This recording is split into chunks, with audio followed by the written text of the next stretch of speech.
RCB Radio. Et bienvenue Gad Elmaleh. Merci, je suis en direct de ma voiture, cher ami. Voilà, alors si tu veux faire tu peux faire non, elle est gratuite ou pas? Tu as le droit, t'es obligé de la citer, non? Ou tu l'as achetée? On va pas faire de pub, mais elle est toute petite. Voilà, elle est toute petite.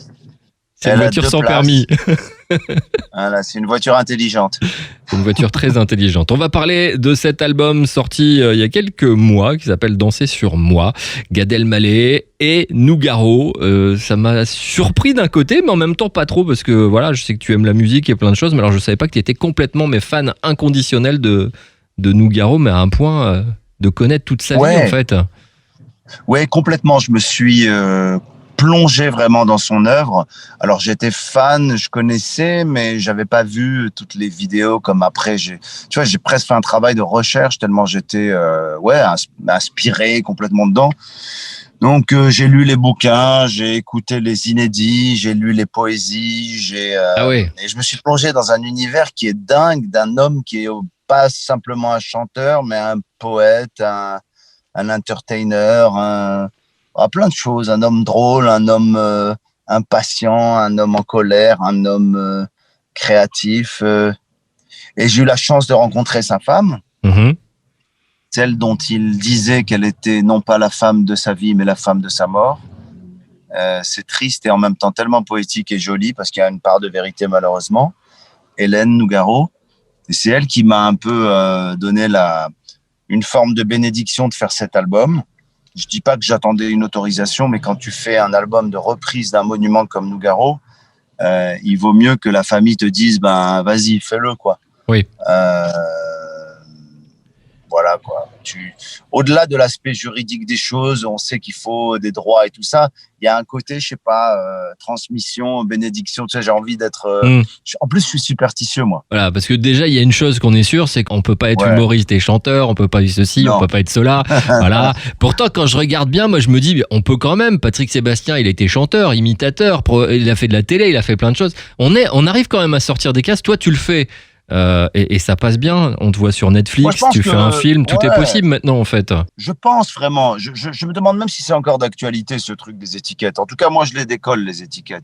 Je me dis que c'est une étiquette de journaliste. Quand je lis la dépêche et qu'ils disent des trucs, bon, j'ai pas payé 1 euro, mais quand j'entends et quand je lis les papiers et qu'on me dit les artistes toulousains n'ont pas forcément apprécié, d'abord il faut l'écouter pour dire j'aime ou j'aime pas. Moi j'ai trouvé déjà qu'il faut avoir le courage de chanter du Nougaro, mais aussi avoir le courage d'avoir derrière soi Ibrahim Malouf, Richard Galliano, Biréli Lagrène, Thomas Dutronc, Angélique Kidjo, et j'en oublie un autre, c'est à la percussion, et plus au pianiste, Géry Emab. C'est vrai que c'est vrai que quand je lis des articles, je me dis est-ce qu'ils ont vraiment écouté, est-ce que je ne sais pas. J'ai l'impression qu'il y a une volonté comme ça de casser le truc avant même que ça existe, tu vois. Alors, il y a eu c'est marrant parce que je parlais de ça ce matin avec un copain qui m'a dit, il m'a fait rire l'article de la Dépêche du Midi parce qu'ils disent que musicalement c'est bien, mais la voix, c'est pas Nougaro, c'est pas ça. Heureusement, c'est pas de l'imitation. Puisque c'est pas, non, et personne ne sera Nougaro et on sera jamais Nougaro. Non, c'est pas possible. Et ça saurait si j'étais un immense chanteur. Et en fait, cet article, il était comme une réponse à une phrase que j'aurais dite. Attention, vous allez voir que je suis un immense chanteur. Vous allez voir que je vais faire mieux que Nougaro. En fait, c'est un peu violent pour rien.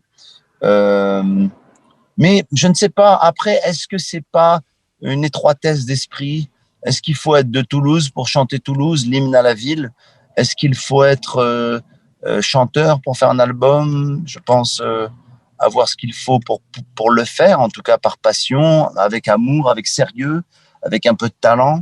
Après, tu vois, je sais pas, on va pas non plus s'occuper de chaque personne. Non, on n'a pas fini. Moi, je vous conseille. Moi, franchement, j'ai kiffé l'album déjà la première écoute parce que ça m'a fait redécouvrir certaines de ses chansons.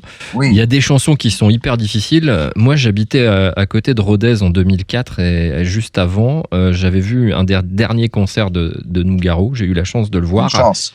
Je t'entends chanter rime et c'est très difficile. Il y a certaines chansons qui sont ultra, ils sont hyper difficiles à chanter. et tu t'en sors bien. Franchement, c'est. Écoute, ça va, mais après, je suis pas chanteur, je suis pas un performeur, je veux pas avoir des. À un moment donné, je sais pas, il faut il faut arrêter de se prendre la tête. Si vous aimez, c'est bien. Si vous aimez pas, passez votre chemin. Il y a un humoriste, Ricky Gervais, qui dit un truc très drôle sur les réseaux sociaux et sur les commentaires des gens. Il dit aujourd'hui, les réseaux sociaux, c'est exactement comme si quelqu'un passait dans une boulangerie devant une petite affichette à découper avec écrit donne cours d'anglais. Il déchirait le morceau, il les appelait et il disait écoutez-moi bien, vous donnez des cours d'anglais. Il dit oui, il dit moi j'ai pas envie d'en prendre. Ok. Ouais, et là l'autre lui dit bah alors fous-moi la paix.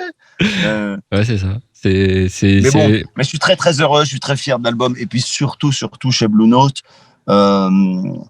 c'était voilà quoi, c'est franchement c'est le label iconique, tu vois, c'est le label légendaire du jazz. J'ai eu la chance d'être bien entouré. Ouais, je me posais la question, quand t'es entouré comme ça, tu vas aller voir un par un, tu leur proposes. C'est moi qui les ai invités. C'est toi qui les as invités. Alors, en fait. Tous les artistes qui sont sur cet album, c'est moi qui les ai invités. Il faut pas se mentir. Ils disent oui à moi, mais ils disent surtout oui au projet Nougaro. Ouais. Et l'idée de jouer et de chanter et de collaborer à un hommage à Nougaro. Alors après, il y en a que je connais. En tout cas, ce qui est sûr dans le milieu du jazz, c'est qu'on peut pas dire qu'ils viennent pour l'argent. Non, ça c'est clair. Ils viennent par la passion, ça c'est clair. Ouais. Quand je lis toujours dans le même article de la Dépêche du Midi, tout ça c'est une opération de business. J'aimerais tellement m'asseoir avec le mec et lui dire comment ça s'est passé, parce que même moi j'ai.